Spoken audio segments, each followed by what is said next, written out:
most important thing is to decide, is to be able to define which ones you can come to an intelligent decision on and which ones are beyond your capacity to evaluate.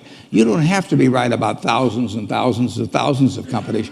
You only have to be right about a couple. I met Bill Gates on July 5th, 1991. We were out in Seattle, and Bill said, "You've got to have a computer."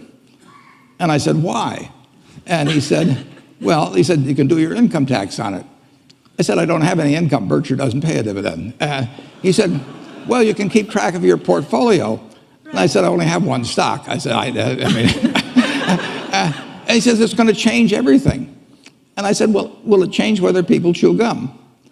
And he said, "Well, probably not." And I said, "Well, will it change what kind of gum they chew?" And not. And I said, "Well, then I'll stick to chewing gum and you stick to computers." I don't have to understand all kinds of business. There's all kinds of business I don't understand, but there's thousands of opportunities there. I did understand the Bank of America, and I'll be able. I'm able to do that. I'm able to understand some given percentage. But Ted Williams wrote a book called The Science of Hitting, and in The Science of Hitting, he's got a diagram, shows him at the plate, and he's got the strike zone divided into 77 squares, each the size of a baseball. And he says, if I only swing at pitches in my sweet zone, which he shows there, and he has what his batting average would be, which is 400. If he had to swing at low outside pitches, but still in the strike zone, his average would be 230. He said the most important thing in hitting is waiting for the right pitch.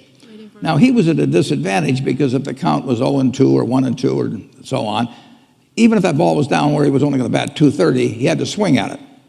In investing, there's no called strikes. People can throw Microsoft at me and you name it, any stock, General Motors, and I don't have to swing. And nobody's going to call me out on called strikes. I only get a strike called if I swing at a pitch and miss. So I can wait there and look at thousands of companies day after day, and only when I see something I understand and when I like the price at which it's selling, then if I swing, if I hit it, fine. If I miss it, it's a strike.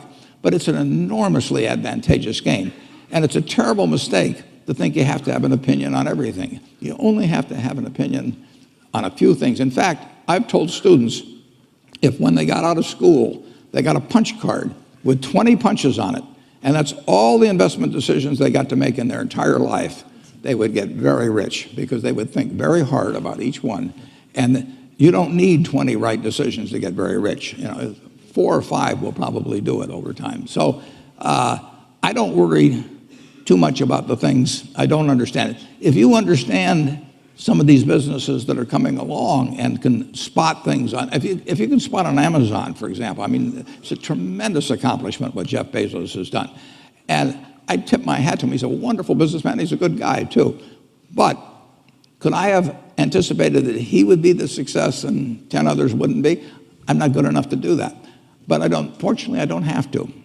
I don't have to form an opinion on Amazon. And I did form an opinion on the Bank of America, and I formed an opinion on Coca-Cola. Coca-Cola's been around since 1886. There's 1.8 billion 8-ounce servings of Coca-Cola products sold every day. Now, if you take 1 penny and get 1 penny extra, that's $18 million a day. And 18 million times 365 is 7 billion, 3 less 730 billion, or $6,570,000,000. So annually, $6,570,000,000 from 1 penny. Do you think Coca-Cola is worth a penny more than Joe's Cola? I think so. So, and I've got about 127 years of history that would indicate it. So those are the kind of decisions I like to make. And you may have an entirely different field of expertise than I would have, and probably much more up to date in terms of the kind of businesses that we're seeing evolve. And you can get very rich if you just understand a few of them and understand their future.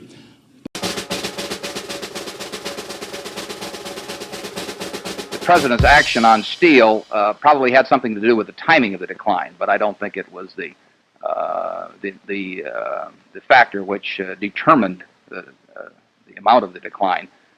For some time, stocks have been rising at rather rapid rates. Corporate earnings have not been rising, dividends have not been increasing, and it's not to be unexpected that perhaps a correction of some of those unusual factors on the upside might occur on the downside. Some observers from time to time say that the stock market is a forecaster of events to come. Can you predict, or would you care to take a look at what you think this might be forecasting, the decline? The stock market has been a good forecaster from time to time in the past. It also has been a rather poor forecaster occasionally. For example, the last 4 or 5 years, the stock market has been booming along and presumably forecasting better business, which has really not materialized. Corporate profits are not any better than they were 5 years ago, but stock prices are 50% higher or thereabouts. So maybe the stock market is really correcting a previous incorrect forecast this time rather than making a new correct one. Well, in a nutshell, Mr. Buffett, can you give us your opinion of just exactly what happened, what caused it? Well, there was undoubtedly some forced selling the week when the stock market hit the news. The previous week, prices had declined about 6% for the week on average, and there was some stock that was forced upon the market both by margin calls from brokers and some that was forced out by improperly secured bank loans. And this in turn set up a self-generating mechanism on the downside for a while, which we may have seen the last of and which we may not have seen the last of.